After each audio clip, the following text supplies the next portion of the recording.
If someone stole $50 billion from the Federal Reserve tomorrow, the global financial system would grind to a dead halt. Satellites would track the money, governments would declare emergencies, and every central bank on Earth would freeze its wires. But right now, as you watch this video, $30 billion will leave developing nations by next Friday. No alarms will sound, no police tape will go up, and not a single bank vault will be breached.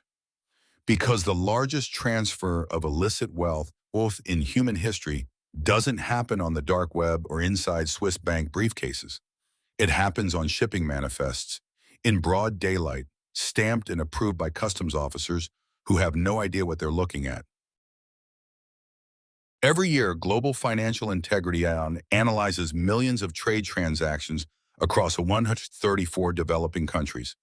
And every year, they find the exact same impossibility, a $1.6 trillion value gap between what developing countries say they exported and what the rest of the world says it received. Over $835 billion of that gap sits directly between developing nations and 36 advanced economies. It is called trade misinvoicing, and it is the invisible plumbing of global capital flight. The mechanism is breathtakingly simple. It works through two distinct levers, under-invoicing and over-invoicing. Lever 1, you mine $10 million worth of raw copper in Zambia. But on paper, your local company sells it to your own shell company in the British Virgin Islands for $2 million. Zambia gets taxed on $2 million. Your offshore shell resells the exact same copper to a buyer in Europe for the real market price of $10 million. $8 million in untaxed profit instantly evaporates into an offshore account. Lever 2, you want to move $5 million out of a country with strict currency controls. You import cheap electronic parts worth $50,000, but invoice them at $5 million. Your local bank approves the $5 million wire overseas to pay the supplier. The cash is out, the border never noticed.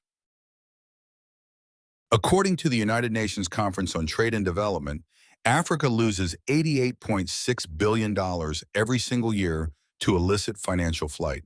That is nearly 4% of the continent's entire gross domestic product, more than all foreign development aid and foreign direct investment combined. In countries rich in gold, oil, and diamonds, the resources leave on cargo ships, but the wealth stays on offshore ledgers. It is an economic hemorrhage disguised as standard trade. Beyond criminal syndicates, the world's largest multinational conglomerates exploit the exact same architecture through legal transfer pricing. The Tax Justice Network estimates that cross-border corporate tax abuse costs global governments $480 billion annually. Patents, brand names, and management fees are routed through zero-tax jurisdictions, legally erasing profits where the actual work was done. Why doesn't customs stop it? Because global trade moves 90% of everything you own on 11 billion tons of cargo a year. Inspecting every invoice would shut down the global supply chain in 48 hours. Customs agencies check for contraband, drugs, and weapons. They rarely verify whether the copper grade on invoice number 408 is priced 10% below the London Metal Exchange. When $1.6 trillion vanishes from developing economies, the damage isn't abstract. It means bankrupt public health care, collapsing local currencies, and sovereign debt crises that trap millions in artificial poverty. The wealth of nations isn't being lost, it's being redirected. In the modern economy, true power doesn't belong to the person who produces the physical asset. It belongs to the architect who controls the invoice. Subscribe to Black Box Money for our next financial investigation.